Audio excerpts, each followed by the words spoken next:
Hey, good morning. It's Maria from Sweden here.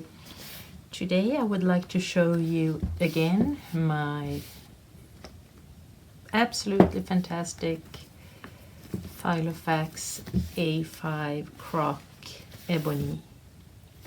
It's a chunky one, and because now I got my second deliver from Cloth and Paper, and I have found the perfect way of using the inserts from that terrific company.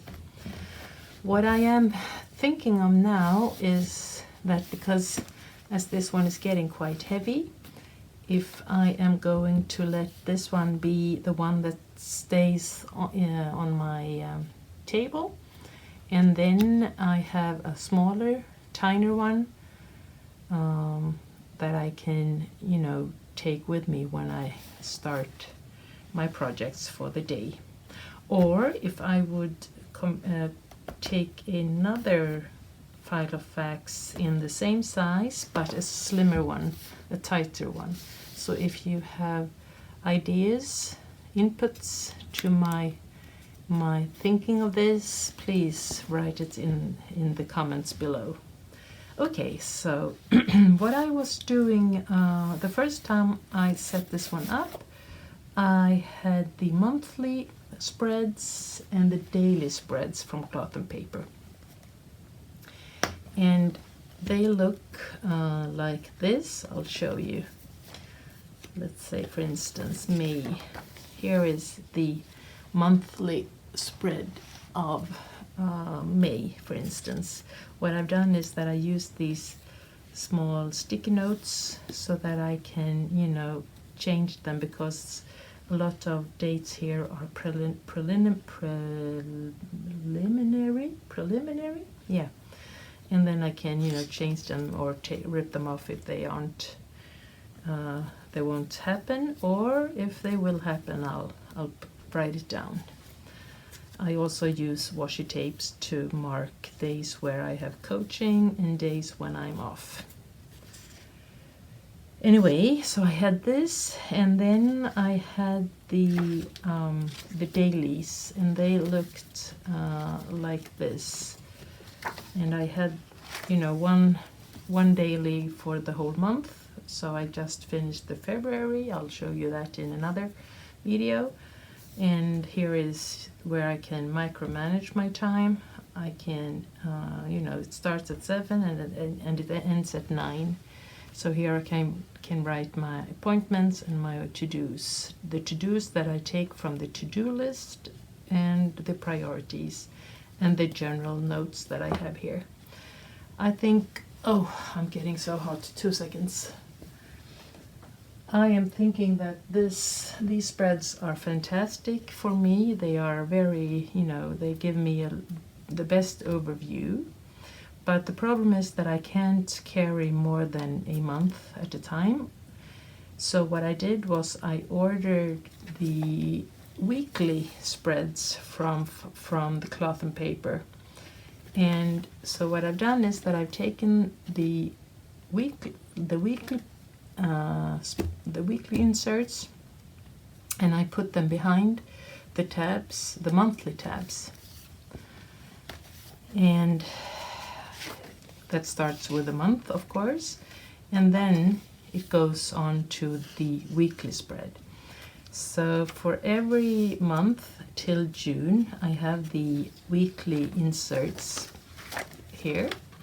So I can put in the appointments that I make that are in the future, the big to-dos, the things to remember for each day. And then when I get to that particular week, I go, to my dailies, and then I do the detailed planning. I think that will be very, very functional for me. The weekly, they look like this. They start with a birthday part, so important dates within the family maybe. It just doesn't have to be the birthdays, but it can be dinners, family dinners and everything. And then important dates, I would say that I'll put the things that have to do with my work. And here are the weekly habits. I haven't figured out yet what kind of habits that I would like to track here. And then you have the monthly to-do list. And the monthly to-do lists for me could be some advertising and some contacts with customers, to be, sure that I send all my receipt to my accountant person that helps me with the company that I own, so and so forth. So general to-dos that are important for me and my work, and of course the personal life. And then it comes with this monthly spread. I already have one here, so right now I don't really know what to do with them, but I'll probably figure that out. And then you have the weekly, where the month is here, and you have your 3 priorities for the week, and then you have these space to write on.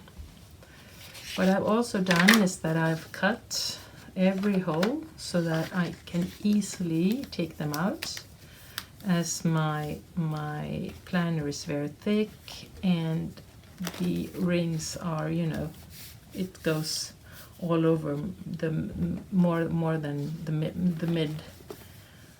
middle of the rings. Sorry if my English is kind of tired. I am a little bit tired, a little bit hangover actually. We went out yesterday and we had this marvelous dinner with a lot of different wines, and so I'm tired today. So let me, should I? Yes, I think. Let me show you the summary of how I use the planners. So I always start by looking into my monthly part. Here is the month. And then I'll continue to the weeklies, where I write what I have to remember. And if something turns up that I have to remember something in June or in May, I can write that in these weekly spreads. What I didn't show you was that in the end of every month you have this from 1 to 30, from the 1st to the 31st of the month, and you can write things here also. Maybe you'll plan your dinner or something, and you have 1, 2, and I think you have 3 of these for every month. So that's the first part, and I have them under the tab, for the month. Then, and I use these, and I put them. We'll put that one here. Okay. And then I have the dailies, and the dailies, they will be behind today, and today is the 1st of March, so I'll switch this one and I'll put it here. And what I've done is that, for instance, the 1st is today. I haven't filled in anything because we're not planning that much, but actually we are, because we are going to my parents' house in the afternoon. We'll have an early dinner together. And tomorrow morning I am going away quite early for a project that I have, so I'll plan Monday till Thursday for this week. So what I've done is that I've taken out 2 weeks of the month to start with, because I don't need more of the detailed planning. I have everything else here in the weekly and in the monthly. So thank you so much for watching. I hope it was understandable, and I'm so happy that you're watching my videos. Thank you. Have a nice day. Bye bye.